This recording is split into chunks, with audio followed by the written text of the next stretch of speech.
अस्सलाम वालेकुम, welcome to lifestyle with साहिबा। कैसे हैं आप लोग?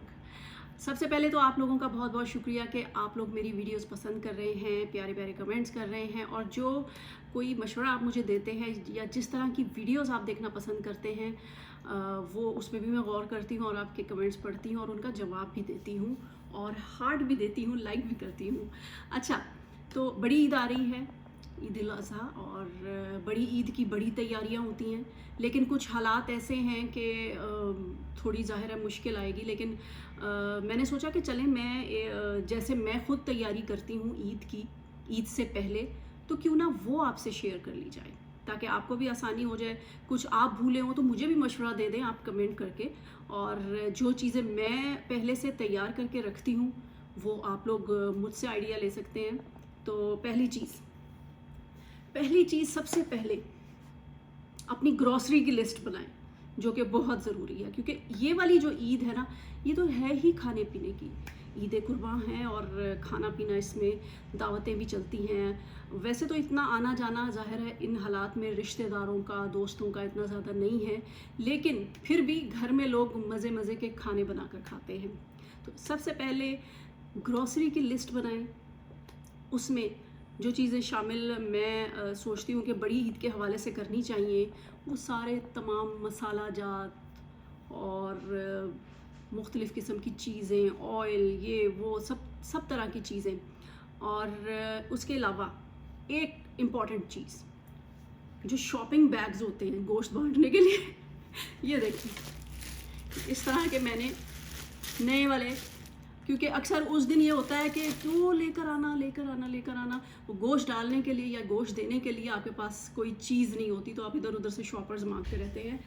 वैसे शॉपर्स नुकसानदेह हैं, हम कपड़े का बैग सामान के लिए जो ग्रॉसरी के लिए है वो इस्तेमाल करते हैं, लेकिन इस दिन के लिए ये इस्तेमाल करते हैं। अगर आप ये ना इस्तेमाल करना चाहें तो अच्छा, ये इस तरह की प्लेट्स होती हैं, कुछ डिस्पोजेबल डिशेस होती हैं, बड़ी प्लेट्स होती हैं। ये मेरे पास इस वक्त छोटी प्लेट मौजूद थी, तो इसको आप फॉयल पेपर से ना गोश्त कवर करके, इसमें गोश्त रख के फॉयल पेपर से कवर करके इस तरह आप इसको बांट सकते हैं, गोश्त बांट सकते हैं रिश्तेदारों में, क्योंकि ये ईद कुर्बान है। और जैसे कि आपको सबको मालूम ही है कि एक हिस्सा गरीबों का होता है, एक रिश्तेदारों का और हमसायों का होता है, और एक आपका अपना होता है। और अगर आप पूरा साल माशाल्लाह, जो लोग गोश्त खाते रहते हैं, जिनको रोज़ गोश्त पकता है, तो अगर वो अपना हिस्सा भी बांटना चाहें गरीबों में तो ये और अच्छी बात है। तो और अच्छा, मैं अपनी बात बताऊं कि हमारा कुछ आपस में रिश्तेदारों का या मोहल्लेदारों का कुछ ऐसा भी सिस्टम है कि जिनके घर कुर्बानी हो रही हो, हम उनके घर गोश्त ना भेजते हैं ना उनसे हम लेते हैं कि हमने का कुर्बानी की हुई है। अगर जैसे गाय या भैंस की, किसी ने गाय की कुर्बानी की है गाय की कुर्बानी की है, वो जो क्या होता है, वेड़ा होता है, और वो बैल होता है, बैल की कुर्बानी होती है।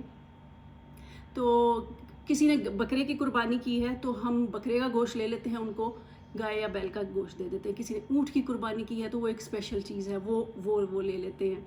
तो इस तरह हम करते हैं, लेकिन जिन रिश्तेदारों ने कुर्बानी की होती है तो वो खुद भी मना कर देते हैं कि गोश्त ना भिजवाओ, और वो उसी हिस्से का गोश्त हम रिश्तेदारों में बांट देते हैं। अच्छा जी, ग्रॉसरी की बात हो गई, ये इस तरह के शॉपर्स और डिस्पोजेबल चीज़ों की बात हो गई गोश्त बांटने के लिए। और एक चीज़ और ये कि अच्छा, मुझे बहुत ज़रूरत पड़ती है, जो कसाई साहब आते हैं वो गोश्त काटने के लिए, वो जो मैट और बड़ा सा मैट होता है जिस पे गोश्त काटा जाता है, वो घर में होना बहुत ज़रूरी है। ये एक चीज़ जो हमेशा मैं ईद पे ढूंढती थी और अब मैं पहले से अरेंज करके रखती हूँ। ये छोटी छोटी चीज़ें हैं, लेकिन अच्छा है कि ईद से पहले याद आ जाएं, और फिर ईद में छुट्टियाँ भी होती हैं, रिश्तेदार भी चले जाते हैं और आपको दूसरी तैयारियाँ भी करनी होती हैं। तो ये जो चीज़ें हैं, मैट, एक प्लास्टिक का मैट बड़ा होना बहुत ज़रूरी है। उसके अलावा सबसे जो मेन ईद का जो समझे चीफ गेस्ट है आपका, कौन है वो बताइए ज़रा मैसेज करके। सबसे बड़ी पर्सनैलिटी जो ईद की है वो है कसाई। कसाई का अरेंजमेंट आपस में आप पूछ के अपना कसाई को पहले फाइनल करें, क्योंकि कसाई कहकर नहीं आते, आपका बहुत जानने वाला, और पहले से आप बुकिंग करवा के रखें कसाई की, वो अच्छा होता है। और हम मैं भी टाइम से पहले करवा के रखती हूँ, लेकिन अक्सर ऐसा होता ये है कि कहते हैं और आते नहीं। मेन इम्पॉर्टेंट बात ये कि कसाई का अरेंजमेंट आप पहले करके रखें। उसके अलावा ईद की तैयारी में, अच्छा, इस ईद में जो ये बड़ी ईद होती है, ईद कुर्बान, उसमें ये है कि क्योंकि आपने गोश्त बांटना होता है, खाने पकाने होते हैं और मुख्तलिफ़ काम करने होते हैं, तो इसमें आपका जो ड्रेस होना चाहिए, गर्मी भी बहुत है, ये हब्स का मौसम है, बारिश का मौसम है, बहुत सख्त गर्मी है। इसमें एक तो आपका जो सूट है, जो आपने ड्रेस पहनना है, नया पहनना है, जो भी पहनना आपने, तो वो बहुत ही कंफर्टेबल होना चाहिए, जूती कंफर्टेबल होनी चाहिए, और बहुत पतला लॉन का सूट होना चाहिए, क्योंकि गर्मी की वजह से ऐसा ना हो कि आपको काम में वो डिस्टर्ब करे। जूती कंफर्टेबल पहने, ड्रेस आप लॉन का पहने इस मौसम में, और वो तो पहनते ही होंगे, लेकिन बहुत इजी वाला पहने। कुछ होते हैं ड्रेस, जैसे कि किसी ड्रेस के बाजू की फ्रिल लगी होती है और वो खाने में जा रहा होता है आपका हाथ, या क्योंकि गोश्त बांटना है, काम करना है, तो इस ईद पे स्पेशली, मीठी ईद की बात नहीं करें, इस ईद पे आपको ड्रेस जो है वो बड़ा कंफर्टेबल और जूती बहुत कंफर्टेबल पहननी चाहिए। उसके अलावा बाल बांधने चाहिए इस ईद पे, कोई अच्छी सी ब्रेड बना लें, कोई अच्छा सा हल्के से टाई करके मैसी सी लुक दे लें, तो वो मैं टिप्स हैं आपके लिए, और मतलब एक अच्छा मशवरा है कि आप उस दिन तंग नहीं होंगे और बहुत अच्छा लगेगा। अच्छा, एक और चीज़, क्योंकि गोश्त बहुत खाया जाता है इस ईद पे, तो मैं अक्सर पता है क्या करती हूँ, एक तो मैं सैलड ज़रूर बनाती हूँ, काफ़ी सारी अच्छी फ्रेश सैलड मैं पहले से मतलब मंगा के रखती हूँ, तो सुबह काट के मैं फ़्रेश बना के रखती हूँ। और अक्सर मैं वो दही फुल्कियाँ और चने का चाट और इस तरह की हुम्मस बना लिया, वो ज़रा चीज़ें ना गोश्त के साथ, इस तरह की चीज़ें अच्छी लगती हैं, ज़रा लाइट हो जाता है, गोश्त भी कम खाया जाता है, आप सैलड खा लेते हैं, आप दूसरी चीज़ें खा लेते हैं, और जब ज़्यादा गोश्त खाया हो तो फिर ये इस तरह की दही फुल्कियाँ और चनों का चाट और ये चीज़ें बहुत अच्छी लगती हैं। तो ये मैं हमेशा बड़ी ईद पर मैं ये चीज़ें ज़रूर बनाती हूँ। जैसे कि मीठी ईद पर हम सेवइयाँ ज़रूर बनाते हैं, तो इस ईद पे मैं सैलड और रायते और इस तरह की चटनियाँ, ये चीज़ें ज़रूर बनाती हूँ। तो आप भी बनाएं और इन्जॉय करें ईद के गोश्त को। अच्छा, उसके अलावा इस मौसम में प्याज का इस्तेमाल, लीमू का इस्तेमाल, ये बहुत ज़रूरी है। और अच्छा, एक और शिकायत है मुझे काफ़ी लोगों से, काफ़ी लोगों को वैसे होती है लोगों से, कि जो कुर्बानी का गोश्त है खाया नहीं जाता, उसमें से हीक आती है। तो मैं जो करती हूँ वो मैं आपसे बता रही हूँ कि मैं जो कुर्बानी का गोश्त बनाती हूँ उसमें से कभी भी आपको स्मेल नहीं आएगी। एक तो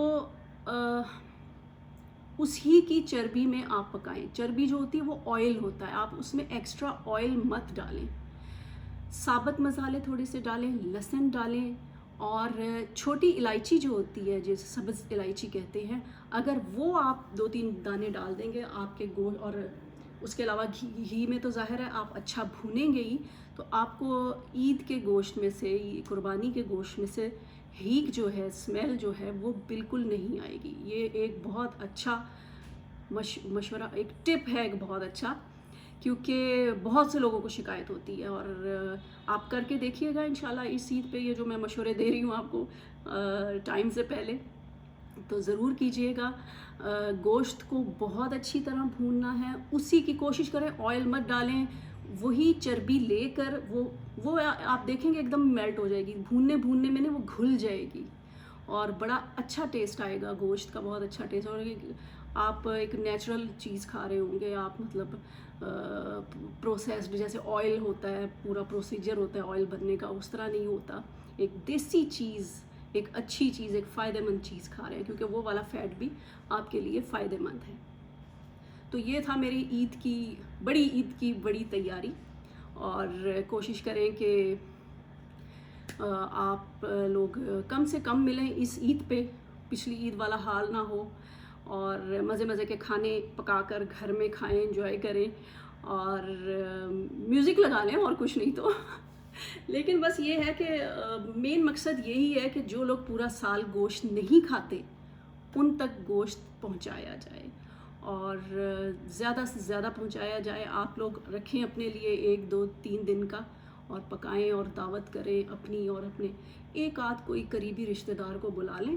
ज़्यादा रश मत लगाएं इस ईद पर, और बेवजह मार्केट्स में मत घूमें, और अपनी केयर करें, अपने बच्चों की केयर करें, क्योंकि ताकि आगे हालात ठीक हों, आगे हालात नॉर्मल हो जाएं। बस हो गई है सबकी, आप लोग भी परेशान हैं, हम लोग भी परेशान हैं, क्योंकि बहुत से काम, बहुत सी चीज़ें रुकी हुई हैं।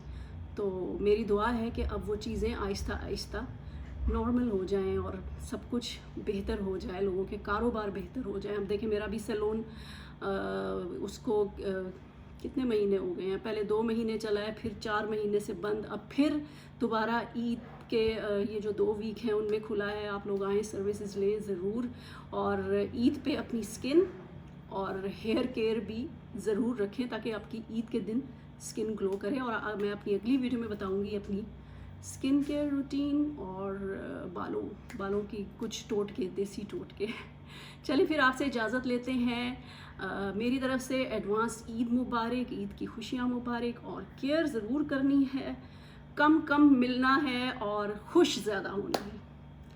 अगर आपको मेरी वीडियो पसंद आई हो तो मेरे चैनल को सब्सक्राइब कीजिए और लोगों को बताइए, और मज़ीद आपके लिए मज़े मज़े की वीडियोस बनाऊंगी। टिल देन टेक केयर, अल्लाह हाफिज़।